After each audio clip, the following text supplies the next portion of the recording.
Listen, we're a month out now from arguably the biggest fight in boxing, which is the rematch between Usyk and Fury. Duke, I'll throw it straight to you. What was your view on the first fight? My view on the first fight was that Usyk would win. You know, they say a good big and beats a good little one.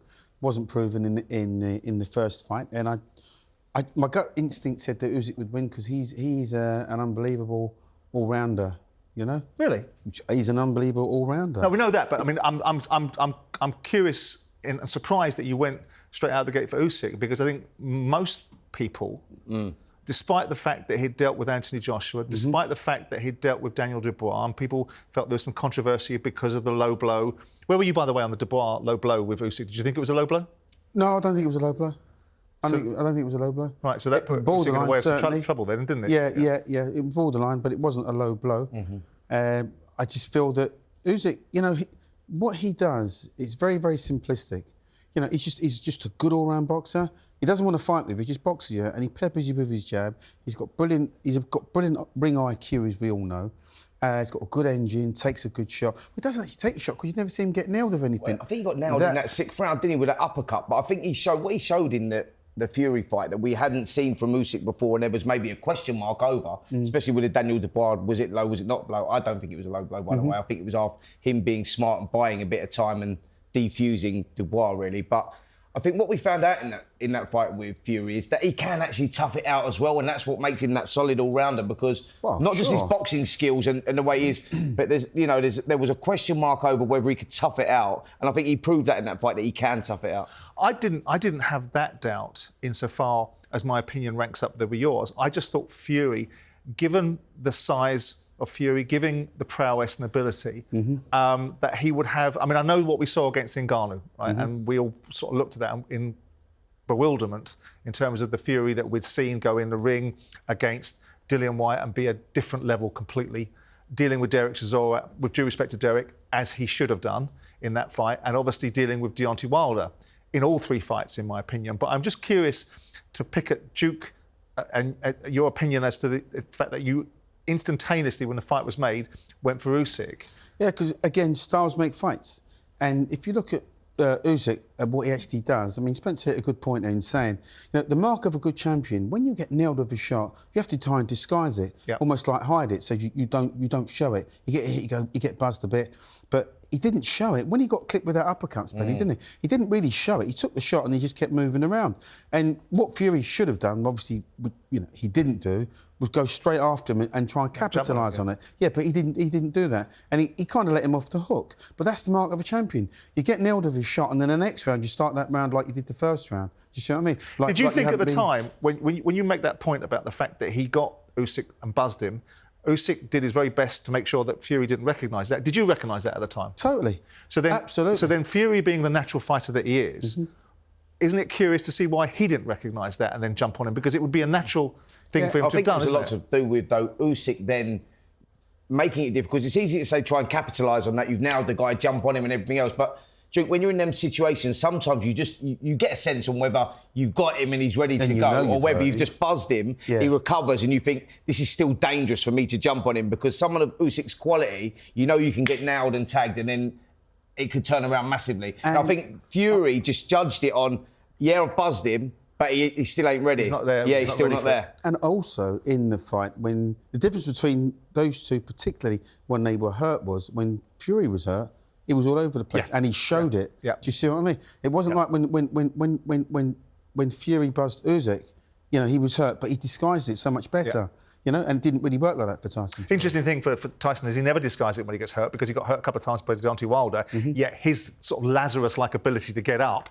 is also a thought process that ultimately fighters have to contend with, because they know he can take a good shot and get up from a good shot. You know, whether it's Steve Cunningham back in the day or whether it's Deontay Wilder, he gets up and goes on. If you look at what Fury could have taken from this fight to be able to make the adjustments, what do you expect to see, Duke, from Tyson Fury in order? I'm going to ask you after you ask this question, answer this question as to who you think wins that fight. But what adjustments do you think Tyson Fury is going to need to make to be able to do something meaningful in the rematch? All that we're hearing from the Fury camp is that he's going to be more aggressive. But I think that plays into Usyk's hands, because if he's more aggressive, if you watch the fight, and I've watched it several times since they've boxed, Usyk was just missing Fury with that straight left. He'd been trying it from the first round. And the first time he clipped him with that shot, he hurt him badly. And it was so noticeable. So if Fury takes the fight to Usyk, then it's not going to end well for him. Yeah, it's got to be educated. It's got to be more. It's got to be very, very educated. He's got to be a lot more. I think he's got to be more busy in terms of his output, because his output wasn't great. It started off great, but it just started to taper off after round 6, 7, 8. It tapered off quite alarmingly, I thought. I don't know what you thought, Spence. Listen, I think the Fury's got a great boxer. Is that the way he lives, do you think? No, listen. You know, everybody knows he's not a great liver. He doesn't live, eat, walk, talk the sport. You know, you're supposed to. In between fights is where fights are won and lost. But we know Fury blows up, puts on a load of weight between fights, and then he's got to get rid of all that weight again. Now, they're trying to tell us that Fury's going to be bigger and better. Bigger and better isn't going to beat Usyk. Right. It's really not. If he puts on more weight and tries to think, well, you know what, I'm going to bully Usyk this time. I'm going to go in, I'm going to walk him down. I'll be able to take his shots because I'm that much bigger. It's not going to work for him. It's just not. He's going to be slow. He's going to be more predictable. And he's going to get hit more and a lot sooner. Yeah. So, given that, Duke, are you going to maintain the line that you think Usyk wins the rematch? Usyk wins the rematch. All day? All day long. I can't see how Tyson Fury beats him. He's not going to knock Usyk out. Usyk, you know, when you look at anybody and you start saying this guy's unbeaten, right? You've got to look for chinks in their armour. Yep. You've got to say, you know, has this guy got a good engine? You know, does he get cut? Does he go down? Does he have to get up off the floor to win fights? Usyk doesn't have to do any of them. He's never shown. The argument is about the body shots, though, isn't it? That he has a vulnerability there. Listen, there is definitely a vulnerability there because we've seen it previously. As an amateur as well, he was down a couple of times. Better Biev, I think, was one of those that had him down with body shots. But Daniel Dubois in recent times, Daniel Dubois in recent times. So there is definitely a vulnerability there. I think for me, when we talked about this Tyson Fury situation going into this, Tyson Fury's got a great boxing IQ, that is for sure. And I think the fact that Fury walks him down, I think that plays into Usyk's hands as well, because Usyk is great moving around the perimeter of the ring, and he'll do that for 12 rounds. It's not about trying to gas him out, because you won't gas him out. No. But I think that if Fury uses that boxing brain, holds his ground more, sets a few traps, draws Usyk in, that's where the fight can be won and lost. Are you telling me you think that Fury's going to win this next? No, I'm not telling you that. Sorry, Spence. No, I'm telling you how he wins it. I'm not saying. Okay. I'm not saying that it's beyond his You have reach. said, Spence. You have said both you and I have picked Fury to win this fight. Yeah, I said it's not beyond his reach, but now you just said to me, you telling me that he wins the fight. I said, no, I'm not telling you that. I'm telling you how he can win the fight. Yeah, but you have picked him to win this fight. Yeah, I said that he's got the capability of doing it, right. yeah. So he is saying it. You're saying he's going to win. Hold on a minute. What's going on? No. Did you have a chat before the show? What's happening? You're on the fence now. No, I'm not on the fence. No, you're not on the fence. I'm saying that that's the way that Fury wins the fight. So you're asking me, does he win the fight? I'm saying that he has a great chance of winning it. Yeah? Okay, that's as clear as mud. Who does win the fight then, Spence? Because you've said Fury.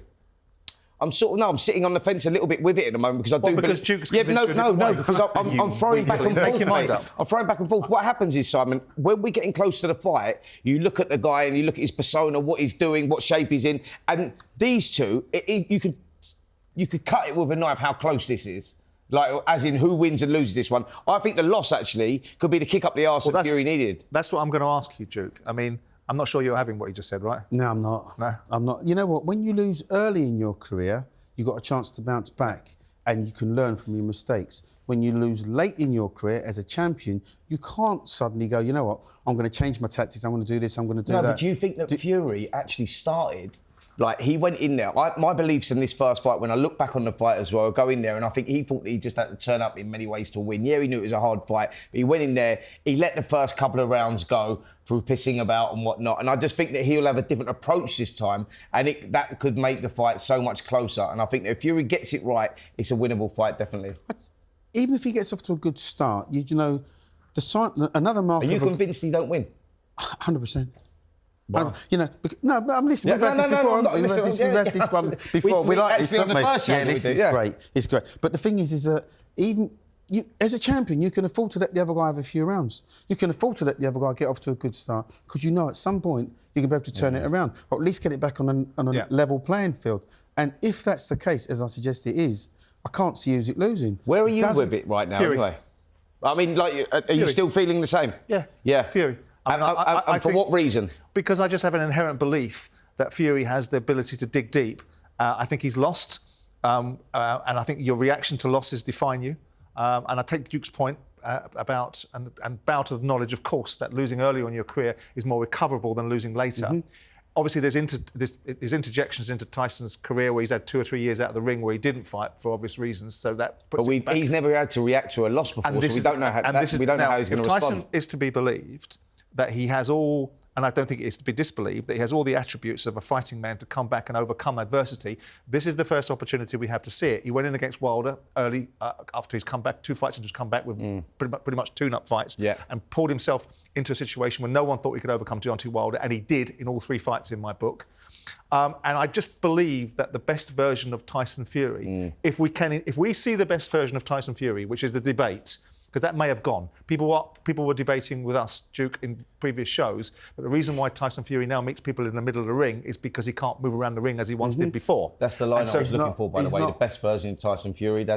If that guy turns up, he wins. Yeah, but we both... You know that debate we just had? Yeah. That's the line I was looking for. But don't you think he's past... But he's past that now, isn't he? He's past... We've seen the best of time. No, but I think that this loss made like just give him the kick up the arse that he needs. But it was also... And that could be the difference between... There was a lot made of, Duke. There was a lot made of. Frank Warren made a big deal of how badly Usyk looked after the fight, how much had been taken out of him in this fight. I know that he won, and he legitimately won. There's no debate in that instance.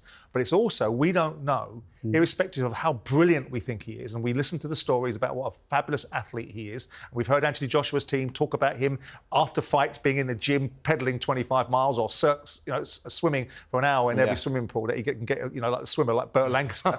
But we don't also know what effect it's had on Usyk. Yeah. So I think it makes it. I think it makes it a fascinating phenomenon. Do you think there's going to be any adjustments on Usyk's side of the fence? He knows he can hurt Fury, which is why he'll gain so much more confidence because he knows he can actually hurt the guy, and he's Usyk to me reminds me he's a heavyweight version of the mindset of like a Bernard Hopkins. He eats, sleeps, walks, talks boxing. And it doesn't surprise me that after the fight he went and did some crazy cycle run or went straight back to the gym and sauned it off because he treats his body so well. And I think when you're talking about those adjustments, Simon, I think that he's that guy that's got that adaptability through a fight. So if something's not going his way, he can adapt and he does that mid-fight, which is not an easy thing for a fighter to do, by the way. I think that's Fury's main asset, that he's got that adaptability. Like, if something's not going his way, he can turn it around very, very quickly. So he won't know what adjustments he needs until that first bell rings. He talked, didn't he? By the way, I think Oleksandr Usyk interviews brilliantly. I think he's a credit to the sport because of the way he speaks about other people, the manner in which he conducts himself. I thought the way he spoke about Anthony Joshua being the opener of doors to give him validity and financial standing was elegance and style. And I think that's what a world champion should do at times. And I think Tyson could perhaps take a leaf out of that book sometimes. And hopefully, if he does win his world title, he'll be magnanimous. But Oleksandr talked about... And I don't know whether you think this is mind games, because clearly you probably do, given the fact you said he was buzzed. He made a point, didn't he, Oleksandr Usyk, of saying, whilst he got tagged by Fury, he didn't get hurt at all. Yeah. Well, listen, that's like I said, he disguised it so well. He got buzzed, and as soon as he got buzzed, he didn't start, he didn't back up and suddenly go into a shell and look to survive for that round. He just got out of the way. But that's not easy for a fighter to do, though, is it? Like we've been there. What I'm saying is, when you get buzzed, that disguising it, the way that he actually done that, because that was a big shot when you watch it in slow-mo, that is a quality on its own, because that's not... Some fighters just unravel, fall to pieces. But he's got that ability not to show it. Yeah, but it's like that's not easy. No, he was poker faced throughout. Like I say, when he got buzzed, he didn't see any kind of expression. He didn't suddenly, get his hands up and start running away. There was no natural tell, was there? No, natural tell. Do you think there's a case to be put forward that there's a benefit to heavyweight boxing for Fury to win this fight, so it extends this generation? Because the argument could be advanced that if Usyk beats Fury, he's done the lot. He's beaten them all.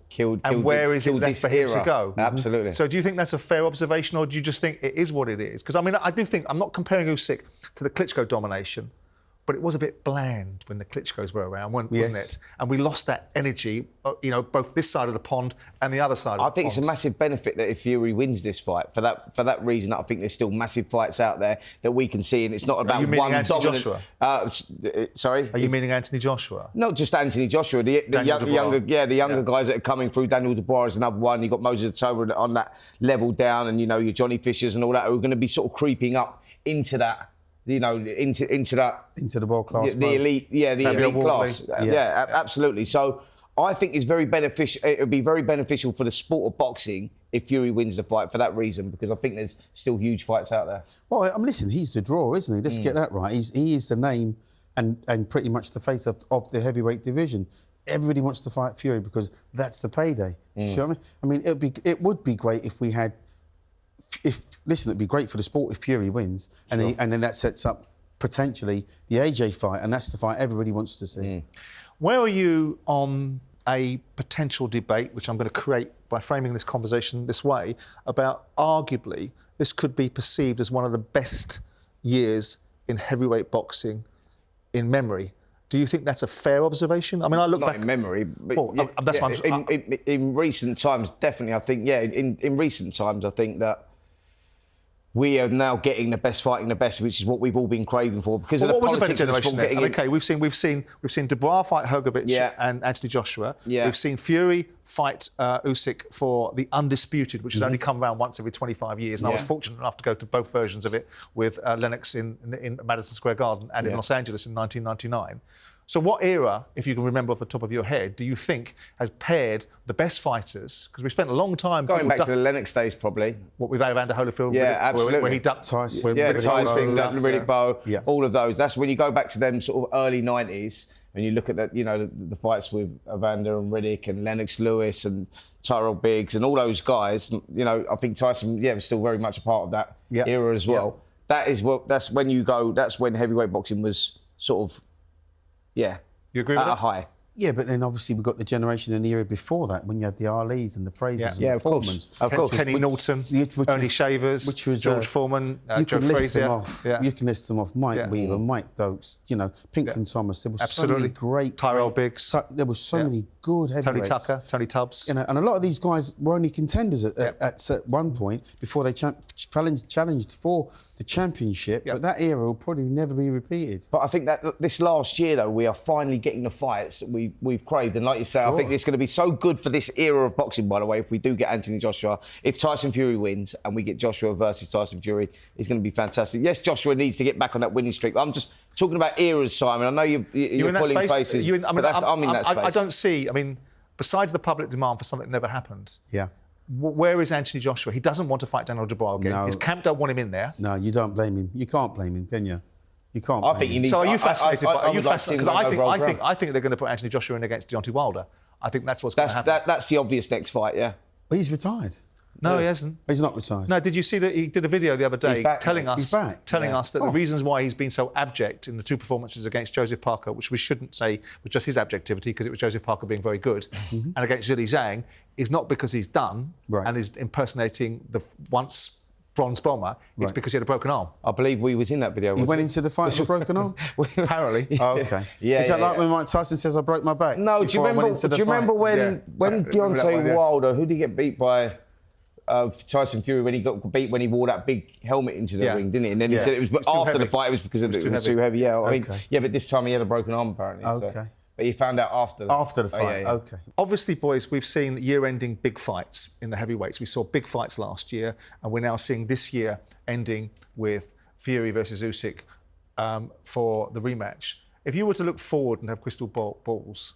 That doesn't sound good, does it? If you were to look forward and have a view into the future, what would you think would be the end of 25 as a big heavyweight fight? I know what I'd like to see as an eliminator. Go on. Johnny Fisher and Moses Atomo. I'm just really. No, yeah. I think that fight happens before the end of 2025. The reason I say that, I just think that Moses Atomo is that talented, and this kid is improving at such a rapid rate. He's up there. Yeah, but they got to hold him back, Spence. I know. They got to hold him back. I know they have. I know that. Yeah, but sometimes if you're good enough, you're old enough. Yeah, but look what just happened to Gerald Anderson. Yeah, but Gerald Anderson. Well, I'm going to ask you, what about Bakole? Don't we want to see Bakole? He's the one. I'm glad you mentioned him because he's the guy that seems to be always sort of forgotten about because he's the chairman of the Who Needs Him, Who Wants Him club. He's fighting Zhang now, isn't he? Yeah, no, he's fighting Zhang. But like what I'm saying is, they will keep him out as far as possible for as long as possible because he's the danger man of the division. No one wants to fight him for obvious reasons. Like potentially right now, Bakole beats them all. Don't you think that's a dangerous fight, Bakole Zhang? Absolutely, but Bacoli wins the fight. Yeah, I agree with that. Where are we going with this? Sorry, we're talking about Zhilei Zhang and Gerard just battered Deontay Wilder. Yeah. Yeah. Yeah, absolutely. And Bacoli just battered Jared Anderson. Yeah, Bacoli. I've mistook Bacoli for somebody else. Yeah. No, sorry. The president of the Who Needs Him Club. Gotcha. Yeah. Bacoli, 100%. Yeah, Martin Bacoli. I've seen him in the gym, so I know, like, not He's just what we've seen. He's an animal, but he's also very clever.